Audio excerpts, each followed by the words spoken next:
Oi, eu sou o professor Sandro Luiz Fernandes, sou da disciplina de História e vamos estudar hoje um pouquinho sobre colonização. O que será que é isso? Essa é a primeira pergunta da nossa aula. O que é colonizar? Montar uma colônia. Essa palavra pode ser usada em diferentes sentidos. Uma colônia penal agrícola, por exemplo, é um lugar em que os presos trabalham. Uma colônia de abelhas é o lugar em que as abelhas vivem. Nesse caso aqui, nosso, colonização foi um processo de tomar posse de territórios, certo? Então, nesse caso, lá no século XVI, fim do século XV, para ser mais exato, comecinho do século XVI, vários países europeus investiram muito dinheiro para colonizar a América, certo? Então, esse processo todo de descoberta, aqui uma palavra perigosa, tá? Eu coloquei ali para vocês refletirem, coloquei entre aspas, porque será que foi uma descoberta mesmo? Ou foi uma chegada?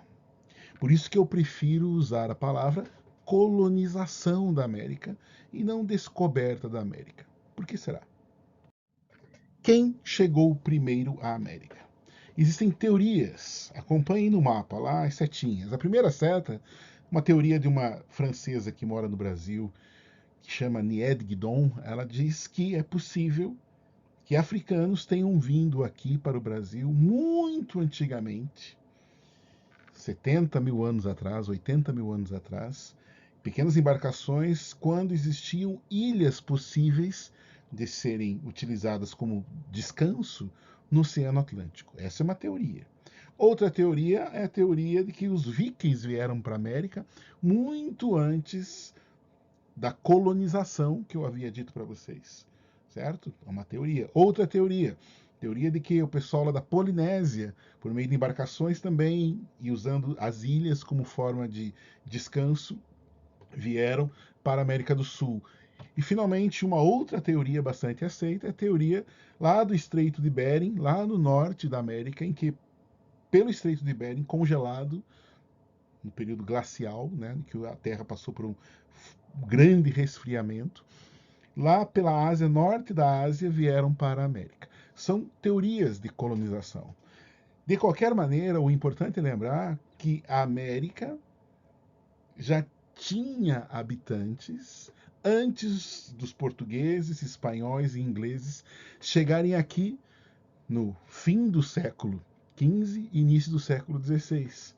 Né? Lembrando que o Colombo, que é considerado o primeiro europeu a chegar à América, em 1492, ele chegou aqui, mas já existiam habitantes na América, certo? O que eles vieram fazer aqui foi colonizar. Colonizar aquilo que eles acreditavam que pertenceria a eles. Por quê? Os espanhóis acreditavam nisso? Porque existia um tratado que dizia que as terras na posição que estava a América pertenceriam a portugueses e espanhóis. Por que colonizar? Para tornar os países europeus que estavam surgindo naquele momento como reinos absolutistas mais fortes. Essa força vinha da busca de riquezas, comércio e metais preciosos, para acumular a riqueza nos novos países que estavam se tornando reinos muito fortes. E também evangelizar e catequizar. Aliás, essa foi uma boa desculpa para a colonização, trazer o Deus cristão para os povos americanos. Aqui nessa imagem, na página 2 do material de vocês, está o Colombo. O Colombo numa posição, ao mesmo tempo, de temente a Deus, ajoelhado, mas segurando uma espada, justamente para mostrar a força da chegada dos conquistadores na nova região. Ele chegou onde hoje fica um país chamado Bahamas. E ele estava acompanhado por uma frota de navios e também por soldados armados e religiosos. Esta chegada do Colombo tem essa imagem na página 2 do livro de vocês. Eis aqui o mapa da América Central. Colombo chegou onde, como eu havia dito antes, onde hoje nós chamamos de Bahamas, mais ou menos naquela posição ali. Não se sabe exatamente qual ilha que ele chamou de São Salvador, mas é uma dessas ilhas. Até hoje se discute qual foi exatamente essas pequenas ilhazinhas ali, né, nas Bahamas, em que o Colombo chegou com a sua comitiva. É claro que a partir daí a colonização foi se ampliando. Aqui está o mapa com as viagens que Colombo realizou para a América. 4 viagens. Temos que lembrar uma coisa importante: Colombo não sabia que tinha chegado a um novo continente. E nem o nome tinha sido dado ainda de América. Esse nome vem com um navegador, também da mesma região onde hoje é a Itália, chamado Américo Vespúcio. Ele sim chegou à conclusão que a América seria um continente. E o nome América foi dado a essa terra, homenageando a pessoa que descobriu que ela era um continente, ou seja, Américo Vespúcio. E como foi o contato com a população ameríndia?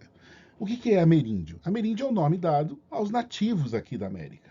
Lembre-se que Colombo, quando chegou aqui, disse que chegou às Índias. Ele estava errado. Por isso que o nome ficou índio. Então, nós usamos hoje tanto a palavra índio, quanto ameríndio, quanto indígena ou nativo da América. E esse contato também provocou um problema sério, que são as doenças trazidas pelos espanhóis para cá.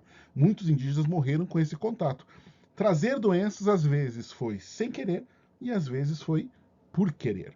Então, os espanhóis usavam isso também como forma de conseguir conquistar. Além disso, é claro, o uso de armamentos, o uso de cavalos. Os cavalos não eram conhecidos pelos nativos da América. Então, o uso de cavalos na guerra, os armamentos, apesar do exército invasor, né, o exército lá da Espanha não ser muito grande, mesmo assim, as táticas de guerra impressionaram os indígenas. Então, por isso, a conquista se deu de uma maneira violenta, mas não tão intensa assim. Tanto o Cortés em relação aos astecas e o Pizarro em relação aos incas estabeleceram conquistas sangrentas, mas não foi durante muito tempo, justamente porque sabiam usar estratégias de guerra. Esses dois mapas, é claro que deveriam estar grudados, eu separei para facilitar um pouquinho mais. Tanto o mapa da América do Sul quanto o mapa da América Central são mapas que mostram, são mapas atuais, com a divisão política atual, mas que podem mostrar a região onde viviam os maias, astecas e incas. Os maias foi um assunto que não foi tratado porque no material de vocês, no livro de vocês, porque os maias foi uma civilização que estava em processo de desaparecimento quando os espanhóis chegaram naquela região. Os astecas e incas foram civilizações importantes com um desenvolvimento científico, até da astronomia, com um desenvolvimento grande na agricultura, com um desenvolvimento na arquitetura, tinham grandes construções, os maias tinham e os astecas tinham pirâmides. Essas civilizações maias estavam em processo de desaparecimento, mas os astecas e os incas conseguiram enfrentar um pouco os espanhóis quando eles estavam chegando, porque eram organizadas politicamente, mas mesmo assim perderam espaço para os espanhóis. Aqui nessa região ficavam os astecas, onde hoje é basicamente o México. Aqui nessa região, principalmente ali no Peru, é a região em que ficavam os incas, um pouquinho da Bolívia também, e aqui nessa região onde hoje é Guatemala, ficavam os maias. Sobre os incas, tem duas animações da Disney que são interessantes para uma ilustração, principalmente para ver um pouquinho como era a arquitetura, como era a agricultura deles, os animais que vivem naquela região, onde hoje é basicamente o Peru. É um entretenimento interessante, divertido e também um pouco instrutivo. Como administrar uma colônia tão grande, que começava lá na América do Norte, passava pela América Central e até a América do Sul? Uma forma foi fazer uma divisão política em 5 vice-reinados e 4 capitanias. Os líderes dessas regiões tinham contato diretamente com o rei. Era uma forma importante de controlar a nova colônia. Religião e encomenda. O que significa isso? Que os colonos espanhóis, os espanhóis que vinham aqui produzir, explorar a América, podiam utilizar indígenas na mão de obra, desde que ensinassem para eles a fé cristã, encomendando as suas almas a Deus. Por isso, encomenda. E, além de tudo, a mita, que era um imposto pago com trabalho pelos colonos. Ou seja, o Estado, o governo, assim como os incas já faziam antes, um pouco da agricultura, um pouco da pecuária e da mineração ia para o governo espanhol. A colonização da América do Norte. Esta é a região da colonização. Oceano Atlântico, parte da América do Norte colonizada pelos ingleses. Vejam que dá para fazer uma divisão de colônias do Norte e colônias do Sul. Essa divisão mostrava um pouco a diferença de colonização. As colônias do Norte, propriedades menores, as colônias do Sul, propriedades maiores, um tipo de comércio diferente também. Mas a colonização se deu a partir da costa leste dos Estados Unidos. Isso é muito importante. A colonização inglesa foi diferente. Primeiro, a servidão por contrato era uma forma de pagar a terra que o colono recebia do governo da Inglaterra. Ele vinha para cá, para a América, chegava lá na América do Norte, trabalhava durante um tempo, pagando sua dívida, depois a terra seria dele. Segundo, as disputas religiosas lá na Inglaterra fizeram com que muitos cristãos fugissem de lá. Por quê? A Inglaterra era um país anglicano naquele momento. O rei Henrique VIII tinha brigado com o Papa, deixado de ser católico e se tornou anglicano, ou episcopal, ou Igreja da Inglaterra. Essa mudança fez com que essas outras religiões, como os batistas, os quakers, os calvinistas, também chamados de puritanos, os anabatistas e os católicos, fugissem, pelo menos alguns fugissem de lá e viessem para a América do Norte.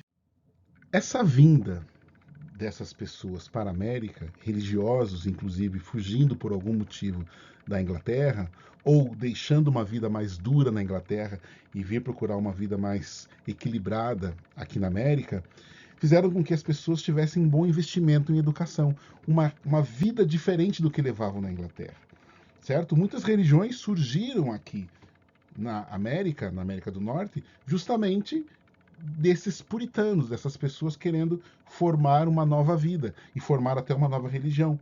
Uma diferença muito importante da colonização dos ingleses e dos espanhóis foi, por exemplo, a criação de escolas. O reino inglês exigia que as pessoas aprendessem a ler e escrever para ler a Bíblia. Outra diferença da colonização foi o contato amistoso entre indígenas americanos e os ingleses. Essa imagem da página 11 mostra justamente isso, ilustra um pouquinho isso. Além disso, uma liberdade muito grande das colônias em relação à Inglaterra. A Inglaterra não ficava controlando, igual a Espanha ficava controlando, a colônia na América. A Inglaterra deixava que as pessoas vivessem com uma certa liberdade. Isso também foi uma diferença muito importante.